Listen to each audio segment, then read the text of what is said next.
இன்றைக்கி ஒரு சூப்பரான கொள்ளுப்பருப்பு குழம்பு எப்படி செய்கிறதுன்னு பார்க்கலாம் வாங்க. அதுக்கு ஒரு சின்ன குக்கர் எடுத்து 1 கப்பு கொள்ளுப்பருப்பு போட்டு நல்லா கழுவிட்டு ஒரு சம் தண்ணி ஊற்றி கேஸ் ஆன் பண்ணி அதில் வச்சுட்டு கல் உப்பு, ஜீரகம், மஞ்சத்தூள், வெங்காயம், பூண்டு, மிளகாய், தக்காளி 2 தக்காளிங்க, எண்ணெய் ஊற்றி ஒரு 4 விசில் வர அளவுக்கு வச்சுக்கலாம். இந்த அடுப்பில் வச்சா சூப்பராக இருக்கும், குக்கரில் வைக்காமல். ஆனால் எனக்கு டைம் இல்லைங்கிறதுனால குக்கரில் வைக்கிறேங்க.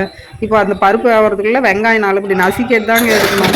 நசுக்கி எடுத்தால் தான் அந்த கொள்ளுப்பருப்பு குழம்புக்கு டேஸ்ட்டாக இருக்கும் தாளிக்கிறதுக்கு. இப்போ கொள்ளுப்பருப்பு சூப்பராக ரெடி ஆகிடுச்சு, வெந்துக்குச்சு பாருங்கள். இப்போ வெந்த பின்னாடி விசில் அடங்கின பின்னாடி எடுத்து பாருங்கள், இப்போ நல்லா சூப்பராக வெந்துச்சு. இப்போ ஒரு துணி புளி போட்டு அது கொஞ்சம் நேரம் வேக வச்சு இப்போ ஸ்டவ்வை ஆஃப் பண்ணிவிட்டு எடுத்து நல்லா நைஸாக கடைஞ்சி சூப்பராக கொள்ளுப்பருப்பு குழம்பு இருக்குங்க. இப்போ தாளிக்கிறதுக்கு வெங்காயம் எப்போவுமே நசுக்கி போட்டால் தான் கொள்ளுப்பருப்பு குழம்பு டேஸ்ட்டாக இருக்கும்.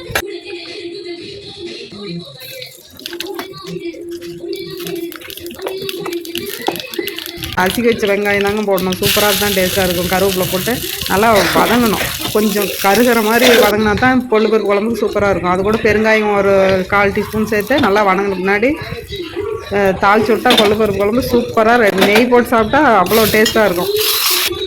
பாருங்கள், சூப்பராக கொள்ளுப்பருப்பு குழம்பு அப்படியே வாசமாக ரெடி ஆகிடுச்சு. இப்போ சாதத்துக்கு களிக்கும் இந்த கொள்ளுப்பருப்பு குழம்பு சூப்பராக இருக்குங்க. டைம் ஆகி போச்சுங்க, அதனால் சாப்பாடு போட்டுட்டு போய் எங்கள் வீட்டுக்காரருக்கு தரேன்.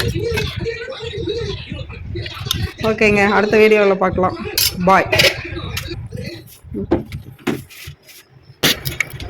சாப்பிடலாமா?